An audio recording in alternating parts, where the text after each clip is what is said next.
Hey, salut à tous, bienvenue à Question Auto. J'espère que vous allez bien parce que Matt est à bord du véhicule probablement le plus en demande présentement du côté du Québec et celui-là qui est très difficile à avoir aussi. On parle du RAV4 Prime. Ce véhicule sport utilitaire, c'est celui-là qui se vend le plus. Le RAV4 extrêmement en demande, on aime sa fiabilité. Et là, Toyota contre-attaque encore une fois avec une version hybride branchable, leur spécialité. C'est 68 km selon leur fiche d'autonomie purement électrique et on est présentement à bord d'une version pleinement équipée, soit la XSE plus le groupe Techno Premium qui monte la facture cependant à 59 000 $. C'est pas des petits bidous cependant. Du côté de l'extérieur, il n'y a pas vraiment de choses qui nous dit que c'est un RAV4 Prime, à part bien entendu le logo bleu Toyota en avant, mais surtout le badge sur le côté, voire même à l'arrière aussi, mais autrement, on regarde ça, ça a l'air d'un RAV4 normal, pleinement équipé. Et pour cela que ça demande, la trappe électrique, où est-ce qu'elle est pour brancher le véhicule? C'est directement à droite. Et si vous voulez mettre de l'essence, c'est directement à gauche. Fait que trompez-vous pas. Mais c'est surtout le fait aussi que la trappe est vraiment en arrière.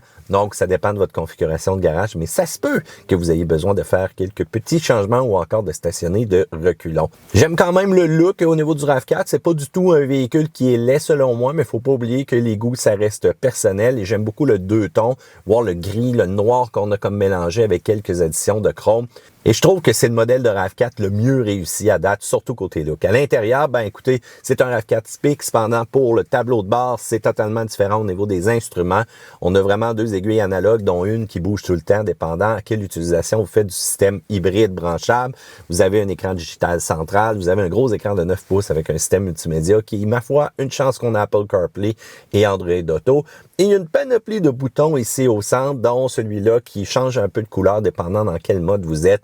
Il va falloir les apprendre parce qu'on s'entend, c'est un véhicule qui peut rouler comme un hybride en mode automatique et qui peut aussi être forcé à rouler en mode électrique purement. Donc, mis à part ça, l'intérieur, c'est un RAV4 typique. Avec l'option que j'ai, c'est des bancs qui sont en Softex, qui semblent de très bonne qualité, malgré tout. C'est pas nécessairement très glissant, dépendant de quel type de vêtements que vous avez.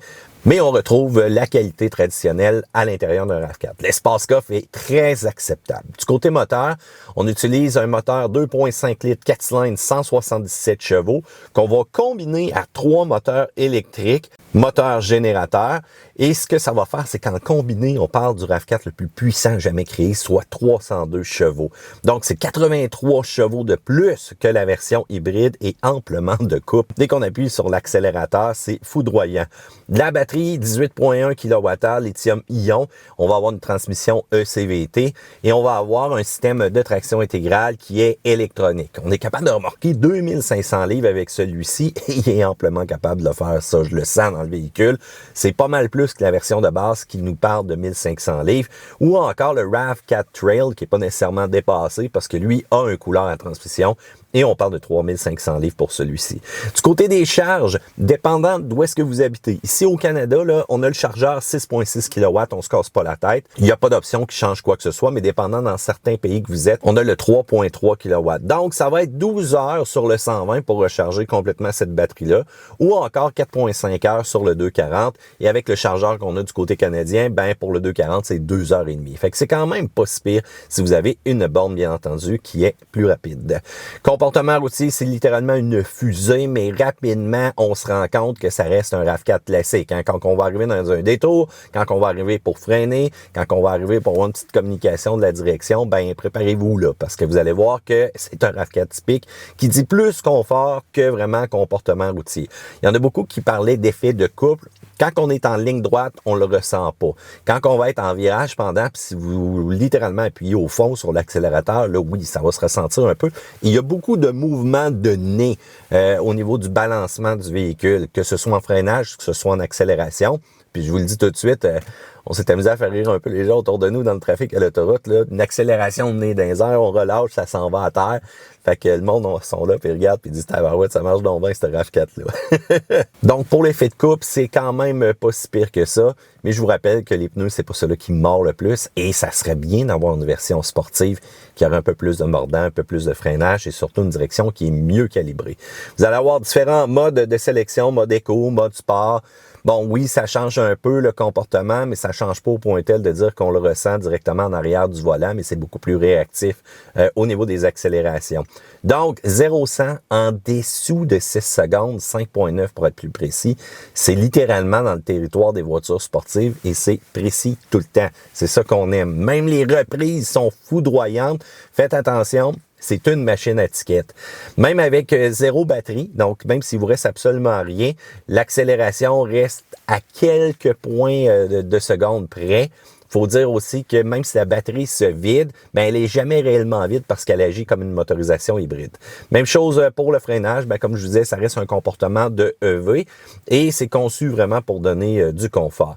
Du côté traction intégrale, ben le test diagonal a un vrai succès. Toyota s'est beaucoup amélioré là-dessus. Cependant, le pied au fond, c'est pas une bonne idée. Il faut y aller vraiment graduellement, travailler lentement. Sinon, avec la puissance, plus le moteur EV, à un moment donné, j'avais comme l'impression que j'avais un genre de petit dérapage de clutch, là, un peu, si on veut. Fait que j'ai levé le pied tout simplement, je suis redescendu et j'ai recommencé. Puis c'est vraiment en mode graduel qu'on ressent mieux le travail.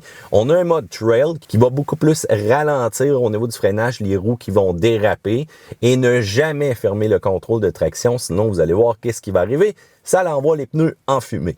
Du côté consommation, 5,7 litres au 100 en ville, 6,4 sur l'autoroute. Ça, c'est ce qui est annoncé par Toyota, mais on s'entend.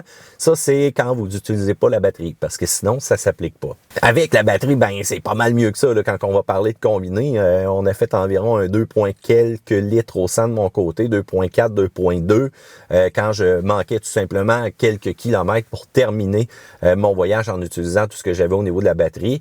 Mais c'est surtout en mode urbain là, que ça fonctionne. Vous nous avez demandé des tests, voici le résultat.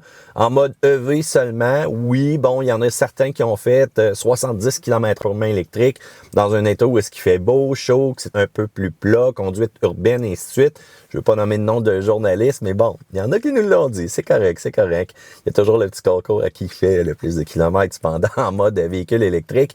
Mais moi, j'aime la conduite réelle. Donc, un 60 km, ça semble hautement atteignable, il n'y a pas de problématique, mais si vous roulez sur l'autoroute, là, on parle de 50, voire même de 45, où est-ce qu'on peut pas bénéficier du fameux freinage régénératif pour celui-ci. Tu peux aussi accumuler des kilomètres en plaçant le mode charge.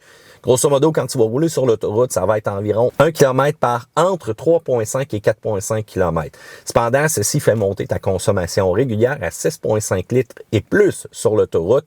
Et pourtant, on se maintenait toujours dans le 100-115 km/h. Sur l'autoroute, si tu n'as plus de batterie, puis tu n'utilises pas le mode charge, on va parler de 5,8 litres au 100 jusqu'à 6. Donc, ce qui est quand même très raisonnable. On roule comme il faut et on ne lésine pas sur le confort. C'est pas un concours à est-ce qu'on va se les geler pour se rendre à destination.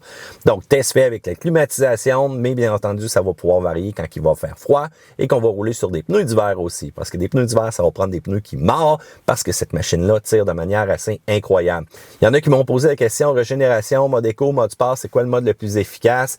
Ben là, on fait face à un dilemme parce que sur le compteur analogue, quand on passe en mode sport, l'aiguille baisse, mais dans l'affichage tête haute, la barre de recharge monte. Puis quand on passe en éco, c'est le contraire. Mais je dois avouer que je sens qu'il y a beaucoup plus de régénération au niveau du freinage en mode sport. Et c'est pas mal le mode dans lequel je roule tout le temps.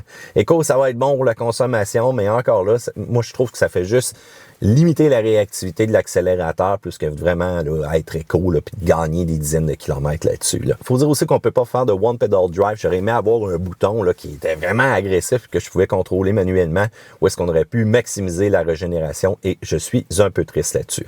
Du côté des points négatifs, ben, le chargeur QI, tu mets ton sel là-dedans, oui, mais il glisse littéralement partout. Il s'en va d'un côté à droite, à gauche quand tu prends des virages. Ça tient pas du tout cette petite surface-là pour la grosseur des selles qu'on a aujourd'hui. Et sans oublier que quand tu accélères, ça sort littéralement du trou de ton cellulaire, fait que tu te ramasses tout le temps à le chercher. Système multimédia qui tire de la patte.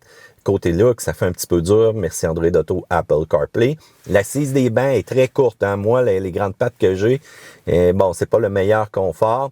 Mais encore là, ça reste quand même soft pour un long trajet. Uniquement au niveau du support des jambes là, que je trouve que ça manquerait un petit peu. On ressent très peu la ventilation pour refroidir les bancs au travers de ce type de matériau-là. Un genre de matériau de Softex, mais on ressent énormément la chaleur quand on l'allume. L'autre côté négatif, c'est qu'il y a 2 ans d'attente sur le véhicule. Il y a littéralement des concessions qui volent les gens pour 2000 $ d'acompte alors qu'ils savent pas pantoute s'ils vont en avoir ou combien qu'ils vont en avoir. Tant qu'à moi, c'est du vol. Là, on dirait que plus tu donnes un acompte, plus tu vas passer en premier dans la liste. Alors que Toyota devrait gérer la liste présentement comme Tesla fait, c'est-à-dire sur un site centralisé, sur un site canadien. L'acompte devrait s'en aller au manufacturier et non pas à la concession pour encore donner des fois des informations là, qui sont littéralement n'importe quoi. Il y a des gens qui ont appelé qui se sont fait dire « Ah, t'es 12e sur la liste, une semaine après, t'étais rendu 16. Après ça, 24. » On ne sait plus trop, hein.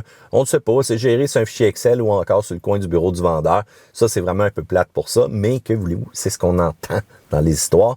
Donc, si c'est comme ça, c'est sûrement pas très précis non plus ailleurs. Donc, les listes, là, s'il vous plaît, manufacturier, occupez-vous-en. Il y a quand même le risque aussi que le RAV4 Prime soit moins efficace en hiver. Dépendant d'où est-ce que vous habitez aux États-Unis, ben le chargeur, c'est 3.3 kW de base et 6.6 kW en option. Donc ça, c'est un peu plate. On aurait dû standardiser ça. Du côté des plus, cependant, accélérations qui sont foudroyantes, les reprises qui sont foudroyantes, c'est efficace, c'est solide. L'espace cargo, l'espace passager, on a tout ça. C'est sur la grosse coche et on devrait vraiment avoir une version 100% électrique de ce RAV4-là. Aux États-Unis, en plus, il y a un plan de maintenance 0$ pour un bon bout de temps. Ça, c'est ce qui est super intéressant. Donc, la grande question qui se pose, est-ce que la différence en vaut la peine versus le marché? Oui, littéralement, d'aller vers le RAV4 Prime, c'est littéralement un no-brainer, surtout avec le fameux rabais de mes taxes qu'on donne présentement 13 000 $, mais est-ce que ça va être là encore au bout de 2 ans? On ne le sait pas. Est-ce qu'un RAV4 Prime, ça vaut la peine versus un RAV4 régulier? Hey, s'il vous plaît, faites vos recherches, là, puis regardez, calculez. Encore une fois, c'est un no-brainer et il n'y a absolument rien côté compétition présentement qui accote la fiabilité, voire même la performance dans un des packages les plus complets que Toyota a jamais offert. Donc, un gros pouce en l'air pour le RAV4 Prime. Je veux savoir qu'est-ce que vous en pensez, section commentaires ci-dessous. Je veux bien entendu avoir vos pouces en l'air et surtout, abonnez-vous à la chaîne des questions auto. Autrement, on se voit une autre fois. Salut, bye!